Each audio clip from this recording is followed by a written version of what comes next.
Sa ating kwento ngayon, talakayin natin ang nangyaring isang karumal-dumal na krimen sa bansang Indonesia. Dalawang biktima nga ang isinugod sa ospital pero isa lamang ang nakaligtas sa kapahamakan. Habang ang isa naman ay natagpuan ng wala ng mga mata. Ito ay istorya nga ng pagmamahalan, kasinungalingan at pagtataksil. Ang babae sa ating kwento ngayon ay kinilalang si Desi Cornia Sari, 33 years old o mas kilalang Michelle. Si Michelle ay nagmula sa West Sumatra, Indonesia. Siya ay mayroong isang kapatid na lalaki at malaki ang agwat ng kanilang mga edad. Malapit ang babae sa kanyang nanay. Hangang-hanga nga si Michelle sa kanyang ina dahil nagagawa ng babae na pagsabayin ang kanyang trabaho at pagiging isang nanay. Sinisipagan din ni Michelle ang kanyang pag-aaral dahil gusto niyang maging proud sa kanya ang kanyang ina. At makalipas nga ang ilang taon, mula nang isinilang ng nanay ni Michelle ang kanyang bunsong kapatid, binawian ng buhay ang kanyang ina. Malaki nga ang naging epekto nito kay Michelle dahil mahal na mahal niya ang kanyang nanay. Pakiramdam nga ng babae, malaking parte ng kanyang pagkatao ang nawala. At habang lumalaki nga si Michelle, palagi niyang ipinagdiriwang ang karawan ng kanyang ina kahit wala na ito. Nananatili nga sa puso at isipan ng babae ang lahat ng kanyang alaala mula sa kanyang pinakamamahal na ina. Itinatak din ni Michelle sa kanyang isipan na kapag siya ay naging isang nanay, isa sa buhay niya ang mga turo at aral ng pumanaw niyang nanay. Kayang kumuha pa ng mabigat na mga trabaho. Kaya naman, ang kinikita ng tatay ng babae ay hindi sapat para makapag-aral pa ng kolehiyo si Michelle. Humingi nga ng tawad kay Michelle ang kanyang ama. Sinabi naman ng babae sa kanyang tatay na hindi nito kailangang manghingi ng kapatawaran dahil naiintindihan ni Michelle ang estado ng kanilang buhay. At sa puntong ito, nagpaubayan na nga lamang si Michelle para sa kanyang nakababatang kapatid. At sila na nga lamang ang nagpatuloy ng kanilang pag-aaral. Gusto nga ni Michelle na makatulong sa kanyang ama kaya ang dalaga ay naghanap na lamang ng trabaho. Natanggap naman si Michelle bilang mascot sa isang team at amusement park. Noong una, nahihirapan nga ang babae sa kanyang trabaho dahil mainit at mabigat ang kanyang costume. Subalit ang lahat nga ay napapawi kapag nakikita ni Michelle ang ngiti sa mga bata na lumalapit sa kanya at kanyang napapasaya. Hindi nagtagal, kinulang nga ng kahera sa isa sa mga booth sa amusement park at si Michelle ang napili ng kanilang boss na maging bagong kahera. Tumagal naman si Michelle sa trabaho na ito at dito na niya nakilala ang lalaki na kanyang naging asawa kalaunan. Taong 2021, may bagong ride operator sa amusement park. At ang lalaki na ito ay kinilalang si Bangbang Herianto, 34 years old o tawagin na lang nating Jasper. At si Jasper nga ay bunso sa tatlong magkakapatid. Habang nagbibinata si Jasper, madalas na kasama nito ay ang kanyang mga barkada. Naging sakit din siya sa ulo ng kanyang mga magulang dahil mahilig gumawa ng kalokohan ang binata. Nagbago nga ang lahat kalaunan kay Jasper nang lumipat ang lahat ng kanyang mga kaibigan sa ibang lugar. At dito na nga nagsimulang mag-ayos ng kanyang buhay ang lalaki. Mahilig si Jasper na magkumpuni-kumpuni kaya kumuha siya ng short course tungkol sa cellphone repair. At makalipas ang isang buwan nang natapos nga ni Jasper ang kurso at agad siyang naghanap ng trabaho. Kalaunan nga natanggap naman si Jasper sa isang cellphone shop sa mall, subalit hindi nagtagal nawalan din siya ng trabaho matapos malugi ang tindahan.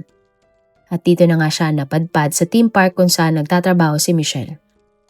At kalaunan naging magkaibigan nga si na Michelle dahil ang babae ay kalog at madalas silang magbiruan. Subalit, na heartbroken din kaagad si Jasper nang nalaman niyang may kasintahan pala si Michelle. Pero nanatili ang pagkakaibigan ng dalawa hanggang sa nakipaghiwalay na si Michelle sa kasintahan niya ng mga oras na iyon. Dahil ang lalaki ay nagtatrabaho sa malayong lugar. Hanggang sa nabuhayan naman ng loob si Jasper dahil alam niya magkakaroon na siya ng pag-asa kay Michelle. Ang lalaki nga ay agad na umamin sa babae na kanyang nagugustuhan. Pumayag naman si Michelle na ligawan siya ni Jasper. Hindi nagtagal, naging magkasintahan na nga ang dalawa. At makalipas nga ang 2 buwan, agad namang nagdalang tao si Michelle. Dito na nagdesisyon sina Jasper at Michelle na sila ay magpakasal na ng tuluyan. Bakas nga sa mga larawan ng bagong kasal ang saya sa kanilang pag-iisang dibdib. At kalaunan nga nagsumikap si Jasper para sa kanyang mag-ina. Ang lalaki ay nagtayo ng sarili niyang cellphone repair shop habang si Michelle naman ang nag-aalaga sa kanilang anak. At makalipas ang ilang buwan nang nakapagpatayo naman ang mag-asawa ng isang maliit na kainan. Nakilala si Jasper ng kanyang mga kapitbahay bilang relihiyoso, matyaga at kalmadong tao. Matagumpay nga ang dalawang negosyo na itinayo ni Jasper. Gusto sana nga ni Michelle na tumulong sa kanyang mister, pero ayaw ni Jasper at gusto niyang nasa bahay lamang ang kanyang misis. Masipag naman ang babaeng si Michelle kaya nagagawa niya na maayos ang lahat ng mga gawaing bahay at pag-aalaga sa kanilang anak ni Jasper. At para kahit papano ay malibang si Michelle, madalas siyang mag-video at kanya itong ipinopost sa social media. Iba-iba nga ang kanyang content pero ang lahat ay tungkol sa pagiging isang nanay. Masaya naman ang pagsasama ni na Michelle at Jasper. At kalaunan nasundan pa nga ang kanilang anak ng isa pang anak na babae. Hanggang sa isang araw nagkaroon nga ng problema ang karinderya ni na Jasper. Dahil ang kahera na kinuha ni na Jasper ay kinuha ang malaking pera sa kaha. At sa puntong ito nagpresenta na nga si Michelle kay Jasper na siya na lamang ang magsilbing kahera sa kanilang negosyo nang sa gayon ay hindi na maulit pa ang pangyayari. At para nga hindi na mamroblema pa si Jasper, pumayag na siya sa gusto ng kanyang misis at si Michelle na ang namahala ng kainan. Simula nang si Michelle na ang namahala sa karinderya, pinalitan na din nila ang lahat ng kanilang trabahador. Isa nga sa mga bagong empleyado ng kanilang karinderya ay kinilalang si Resky Pernada, 33 years old o tawagin na lang nating Alvin. Si Alvin ay mula talaga sa Java pero kailangan niyang lumipat sa West Sumatra dahil nagsara na ang pinagtatrabahuhan niyang barbershop. Matagal na nagtatrabaho bilang barbero ang lalaki. Single si Alvin kaya wala namang problema sa kanya nang lumipat siya ng matitirhan. At pagdating nga ni Alvin sa West Sumatra, siya ay umupa ng isang kwarto at naghanap ng trabaho. Wala namang kahit anong karanasan si Alvin sa pagtatrabaho sa karinderya, pero sinigurado niya kina Michelle at Alvin na madali naman siyang matuto at siya ay matyaga. Nakita naman ni Jasper ang determinasyon ng lalaki na magkaroon ng trabaho kaya tinanggap niya si Alvin sa kainan. Maayos nga ang naging pagtatrabaho ni Alvin sa negosyo ng mag-asawang Michelle at Jasper. Nakagawian na din ni Alvin na bigyan ng libreng gupit si Jasper at ang iba pa niyang kasamahan sa kainan. Dahil nga sa pagbabago sa kanilang mga negosyo, nag-iba na ang setup ng mag-asawa. Palaging nasa cellphone repair shop si Jasper habang si Michelle naman ang nagtatrabaho sa karinderya. At pagdating nga ng kinagabihan bago umuwi si Michelle, kukunin niya ang kanyang mga dalawang anak na iniwan niya sa pangangalaga ng kanyang kapatid. Sa kabuuan, tahimik naman ang takbo ng buhay ng mag-asawa. Nakakapag-ipon na din sila para sa kanilang anak dahil maganda ang takbo ng kanilang mga negosyo. Subalit nagbago ang lahat ng March 2025. May napansin kasing kakaiba si Jasper sa kanyang asawa na si Michelle. At para nga kay Jasper, nag-iba na nga ang pakikitungo ng kanyang misis sa kanya. Kung dati dinadalahan pa ni Michelle si Jasper ng pagkain tuwing tanghalian, nang maglaon hindi na ito ginagawa ng babae. Katwiran nga ni Michelle sa kanyang asawa, marami umanong customer sa kanilang kainan kaya hindi siya pwedeng umalis doon. Subalit kapag nag-i-inventory naman si Jasper sa kanilang karinderya, hindi naman ganun karami ang kanilang benta. Sa puntong ito, nabalitaan na din ni Jasper sa kanyang mga kapitbahay na may pagkakataon na mag-isa na lamang sa bahay ang dalawa nilang anak ni Michelle. Para sa lalaki, tila napabayaan na nga ng kanyang misis ang kanilang mga anak, gayong wala namang ibang pinagkakaabalahan ang babae kapag nakauwi na ito. Labis nga na nagalit si Jasper dahil tila naging pabayang ina na si Michelle sa kanilang mga anak. Naobserbahan din ni Jasper na hindi naman mahilig umalis ang kanyang misis ng bahay. Pero napansin na din ni Jasper na lagi nang umaalis si Michelle ng kanilang bahay at sinasabi lamang ng ginang na bibisitahin niya ang kanyang mga kamag-anak sa malayong lugar. Isa din sa mga napansin ni Jasper ay nababawasan na ang romansa ng kanilang pagsasama ni Michelle. Ang mga bagay na ito ang mas nagpatibay pa sa hinala ni Jasper na may kalaguyo ang kanyang misis. At halos mawala nga sa sarili si Jasper, kakaisip na siya ay inuputan sa ulo ng babae na kanyang piniling mahalin at makasama habang buhay.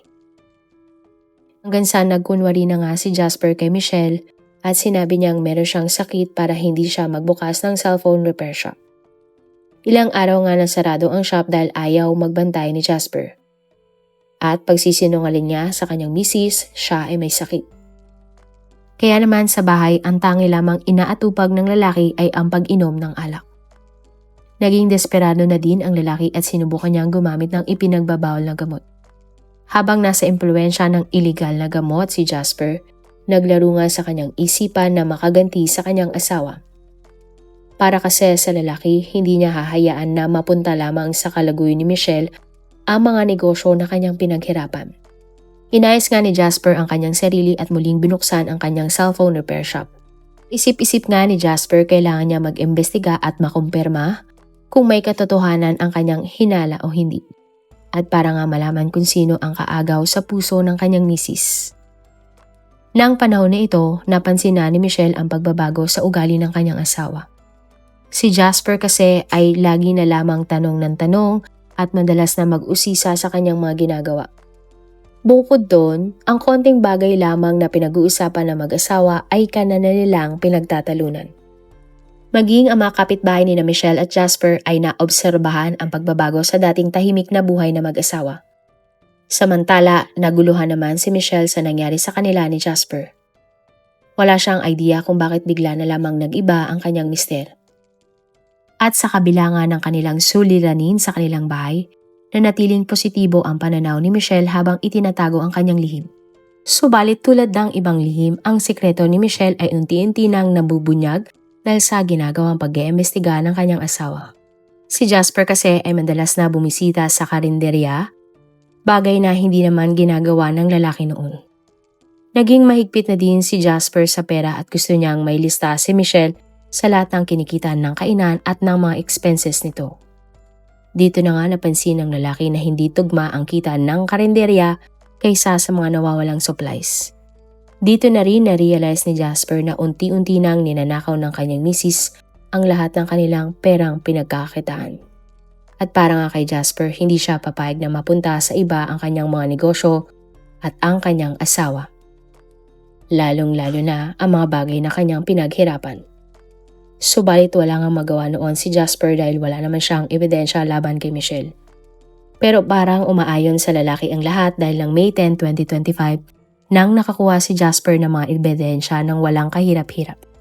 Nang araw na ito, hindi pinapuntahan ni Jasper si Michelle sa karinderya at sinabi niya nga sa kanyang misis na siya na muna ang magbantay sa cellphone repair shop. Sumunod naman ang ginang at nagbantay nga siya sa kanilang cellphone repair shop. Habang si Jasper naman ay umalis para bumili ng mga bagong materyales sa pagkukumpuni ng mga cellphone. Kasama nga sa binili ni Jasper ang isang mahabang patalim na para sana sa kanilang bahay. At makalipas ang isang oras, natapos na ni Jasper ang kanyang pamimili at pinalitan na niya si Michelle sa shop. Nagtaka naman ang lalaki na tila madaling-madali si Michelle sa pag-alis, ngayong malapit lamang mula doon ang karinderya. At sa pagmamadali nga ng babae, naiwan niya ang kanyang cellphone. At kahit hindi alam ni Jasper ang password ng cellphone ng kanyang misis, nagawa niya itong buksan. At nang nabuksan na nga ni Jasper ang cellphone ng kanyang asawa, hindi makapaniwala ang lalaki sa kanyang mga nabasa at nakita. Gulat na gulat si Jasper na makita ang palitan ng text at chat ni Michelle at tauhan niyang si Alvin, tao na kanyang kinuhang pagkatiwalaan ng husto. Nanginginig nga ang lalaki sa galit habang isa-isa niyang binabasa ang mga mensahe na malinaw na nagsasabing may relasyon ang kanyang misis at ang kanyang trabahador. Hindi nga mapigilan ni Jasper ang kanyang galit. Pakiramdam ng lalaki, sinira ng trabahador niyang si Alvin ang kanyang pamilya. Kaya naman imbis na si Michelle lamang ang kanyang gantihan, naisip nga ni Jasper na idamay na si Alvin. At kinabukasan May 11, 2025, isinara na nga ni Jasper ang shop at dumiretso sa karinderya. Sa karinderya, inabutan ni Jasper ang tatlo niyang tauhan na naglilinis at nagliligpit na sa kainan. Sa puntong ito, hindi na nagsayang pa ng oras si Jasper. Bigla na lamang kinumpronta ni Jasper si Alvin at tinanong kung totoo bang may relasyon sila ni Michelle. At ayon nga sa lalaki, simula na nagtrabaho siya sa karinderya, naging malapit na siya kay Michelle. Hindi nagtagal, nagkaroon na nga ng pagtingin sina Alvin at Michelle sa isa't isa, lalo na kapag naiiwan sila sa loob ng karinderya. Sa bawat salitang binibitiwan ni Alvin tungkol sa relasyon nila ni Michelle, ay tila kutsilyo na tumutusok ito sa puso ni Jasper. Sa isip nga ni Jasper, araw-araw pala siyang pinapaikot ni na Michelle at Alvin. Labis nga ang pagsisisi ni Jasper na pinapasok niya sa buhay nilang mag-asawa ang ahas niyang trabahador na si Alvin. Tuloy-tuloy nga ang pagkukwento ni Alvin tungkol kay Michelle na lalong ikinainis pa ni Jasper. At dito na nga tuluyang nagdilim ang paningin ni Jasper. Bigla na lamang niyang inilabas ang kanyang kutsilyo at sinaksak na nga ni Jasper si Alvin ng ilang beses. Hindi naman sinubukan pang awatin ng dalawang iba pang trabahador ng karinderya si Jasper sa takot na sila ay madamay. Maya-maya pa, tumigil na nga si Jasper sa pananaksak sa kanyang tauhan. Si Jasper kalaunan ay mabilis na tumakas palabas ng karinderya. Si Alvin naman ay agad na sinaklolohan ng dalawa niyang katrabaho. Isinugod nila ang lalaki sa pinakamalapit na ospital para ito ay magamot. Sunod namang sinugod ni Jasper ang kanyang misis na si Michelle sa kanilang bahay at wala noon ang kanilang dalawang mga anak. Marahas na kinompronta ng lalaki ang kanyang misis tungkol sa relasyon nito kay Alvin.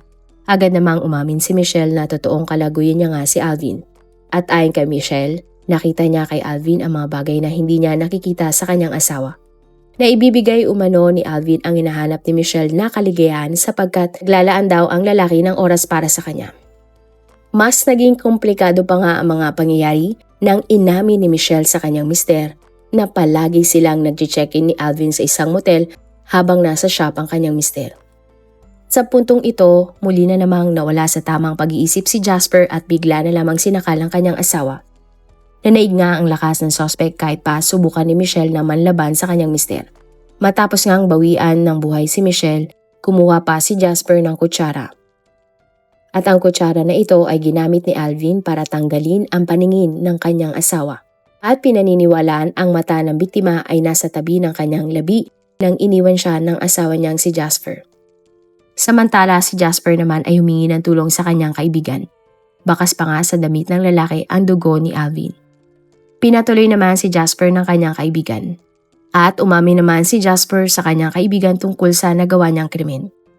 Napilitan nga ang mga kaibigan ni Jasper na dalhin siya sa mga pulis. Matiwasay namang sumama ang suspect sa mga otoridad. At pagdating nga sa police station, inamin ni Jasper ang nangyaring krimen. At ayon nga sa suspect, bugso ng kanyang damdamin at galit kay Alvin ang dahilan para sugurin at saksakin niya ang biktima. Sinabi din ng suspect na harap-harapan daw kasing umamin si Alvin sa kanya na ito ay kalaguyo ng kanyang misis. At para nga sa pagpatay kay Michelle, sinabi ni Jasper na nagawa niyang tanggalan ng mata ang kanyang misis dahil nilustay ng biktima ang kanyang pera para sa kalaguyo nito na si Alvin. Nagulat naman ang buong komunidad sa karumal-dumal na krimen na ito dahil nakilala nila si Jasper na napakakalmadong tao. At makalipas ka ang ilang araw nang tuluyan na gumaling si Alvin mula sa mga pinsalan na kanyang tinamo at nakaligtas mula sa kapahamakan. Sa huli, kinasuhan nga si Jasper ng attempted murder at isa pang kaso ng murder. Ang suspect nga ay ikinulong at habang wala pa silang trial, nagsagawa si Jasper ng reenactment ng krimen. September 30, 2025 nang itinakda nga ang trial ni Jasper at siya ay nagplead ng guilty sa mga kaso laban sa kanya. At matapos nga ang trial, si Jasper ay hinatulan ng 13 years sa pagkakulong. At sa ngayon ay nananatili pa din sa kulungan si Jasper. Marami pong salamat sa inyong panonood. Meron ba kayong mga kwento na gusto nyong i-share sa ating mga manonood? O kung may personal po kayong kwento na gusto nyong i-feature sa ating channel, i-comment down below nyo lang ang inyong mga suggestions. Para naman po sa dagdag kalaman, i-subscribe nyo din po at i-follow ang ating iba pang YouTube channel katulad ng Tagalog Facts and Mysteries by DJ Sean at Manila Boy Wonder Philippines.